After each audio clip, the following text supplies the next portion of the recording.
be happy to have our staff educate your staff on the war. I don't want my staff educated. That was Marjorie Taylor Greene, basically admitting she wants her staff stupid. Hey, she likes the poorly educated. So now this was during a hearing with outgoing CDC Director Rochelle Walensky. And during that exchange, she had offered to clarify what the VAERS system actually does, which Marjorie Greene had tried to use as a way to go after the CDC and vaccines. So now VAERS is the Vaccine Adverse Event Reporting System, and it's a system where people will self-report if anything, bad happens to them following a vaccine. So you get a vaccine, and there's a heart attack. You have a heart attack 6 months down the road. You have a stroke. You have an aneurysm. You fall off a mountain. You get abducted by aliens and don't come back. Or, you fall into a black hole. Godzilla attacks your town and crushes your apartment. It doesn't matter. Whatever happens to you after a vaccine, you can report it to VAERS. That's it. Now, VAERS, you could say that based on that, well, VAERS doesn't mean anything, but it does. And so what it basically is used for is it's a reporting tool that experts can then comb through, right? And to see that maybe if there's a little bit of correlation here between some vaccines or between vaccines and some adverse effects. Okay. And if they happen to see that there's maybe a little bit of a trend here, they can go and they can say, okay, we need to look into this more. We need to commission a study. We need to look into these, this possible. So we're going to see if there's causation here. And that's really it. Now, the right wing, however, thinks theirs is 100% gospel truth and shows, people are reporting all of this stuff. Again, you can report anything. It's completely self-reported. But no, Marjorie Greene says it's gospel and proves that the vaccine is deadly.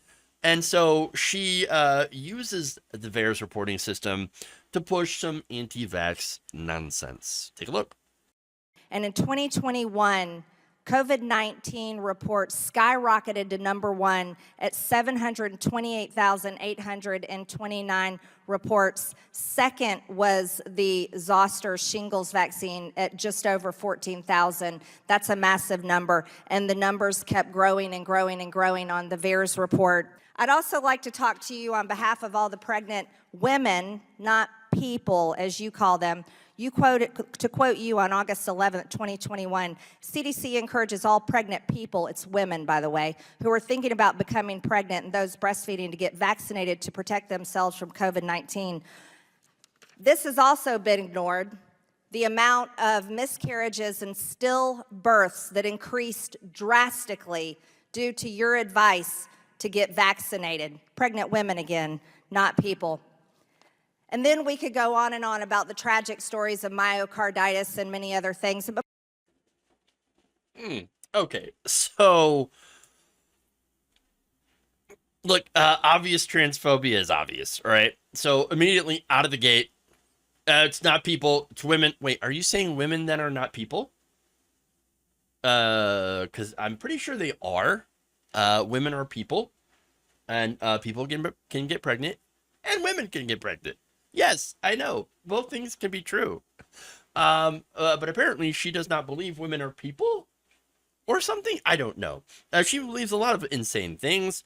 But again, getting back to what she was talking about, again, VAERS is self-reporting. So now myocarditis, which is the inflammation of the heart. Now, look, it's been reported that, yes, it can be a complication of the COVID vaccine in middle-aged adult men. Now, that said, it's far more likely that you can get myocarditis from having COVID-19.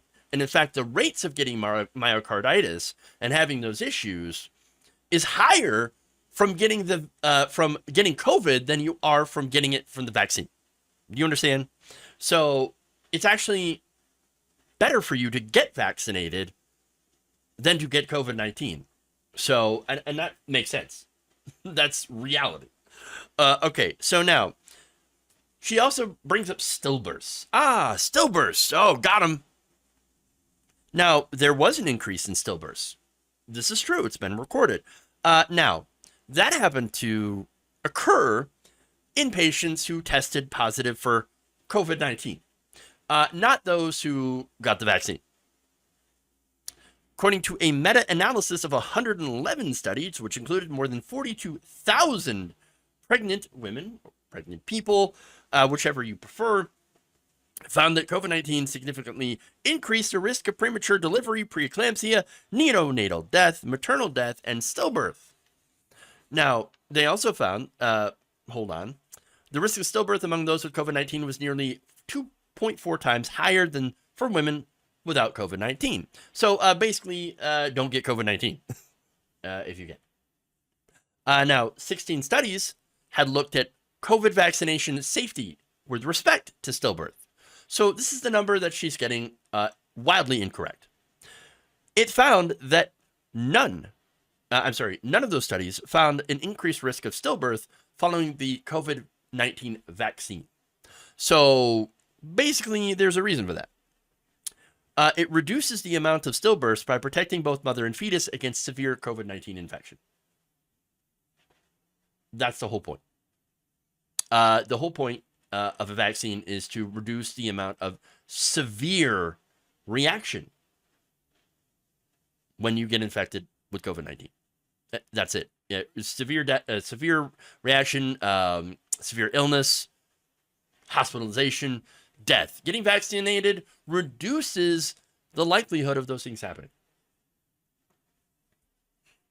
Now, there is one part of this that I didn't show you, where Greene actually might have been close to a good point. So in the middle of that thing, she decides to go after the profits of Pfizer and Moderna. That's interesting, actually. Because, yes, Pfizer and Moderna actually did receive a lot of taxpayer money to develop these vaccines. So now Greene had asked Walensky, who leaves her post at the end of the month, if she planned to join the board of either company because, quote, you've done one hell of a job at making sure that they've made a lot of money. But wait a minute, that's not the CDC. The CDC did not actually do that. Who did that? Who actually gave a ton of taxpayer money to Pfizer and Moderna? Oh, that was Donald Trump. Yeah. Right. Now, that was because of Operation Warp Speed that the Trump administration had authorized that gave a lot of money to these companies to incentivize them to create a vaccine. Instead of course, what they actually normally make their money off of, which is, again, high-end cancer drugs and things like that. And we're going to get to that later in another segment. But, hey, they got all this money from the federal government, from the taxpayer. And so, hey, create a vaccine. This is a health emergency. We got to do something about this. And so they did. And then the federal government then turned around and bought the vaccine that they had paid for to develop. So this is where you can actually get into a good point about, hey, the business model of Big Pharma really is screwing over the taxpayer right now. Again, double charging us effectively on drugs that we helped pay for to develop. That, by the way, work, they're effective, they're safe. But the problem with Big Pharma is the business model, is the fact that they're for-profit corporations that will, unfortunately, use those life-saving drugs, mark them up by a massive amount in order to reward themselves, their shareholders, and their executives with massive compensation packages. That's the issue here.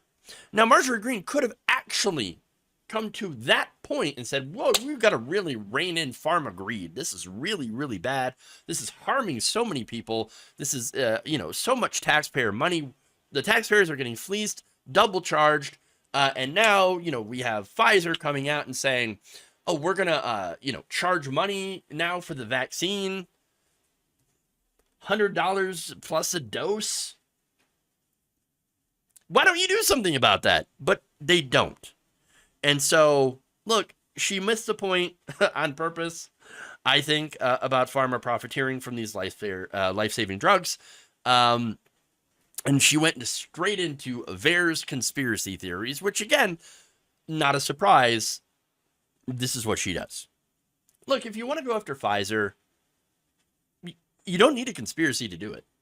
I just told you all these things. It's all in the campaign contributions. This is how they're allowed to do these things. They give money to politicians in the form of campaign contributions, and those politicians will basically allow them to price gouge both Medicare and insurance companies and average taxpayers. That's it.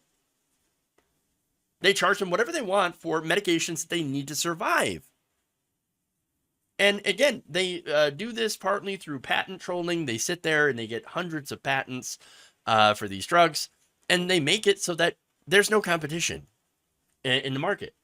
So look, Marjorie Greene, if you claim to be like a free market conservative, why don't you talk about that? You could easily bring up the fact that, hey, these companies, they make it so there's no competition in the market, so that the drugs that they create through taxpayer funding, they're inaccessible for so many people, for all the people who need it. We need to stop this profiteering.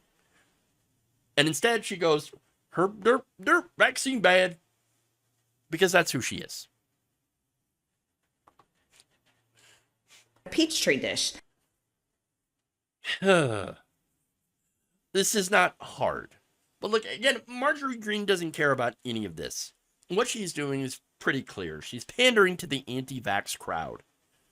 And it's either because, well, obviously their anti-vax crowd is easily duped with conspiracy theories. But the other possibility is that she is also a dupe. But a dupe that has, unfortunately, a lot of power. And uses that power to push her alternative realities. I'll leave it up to you to decide which one.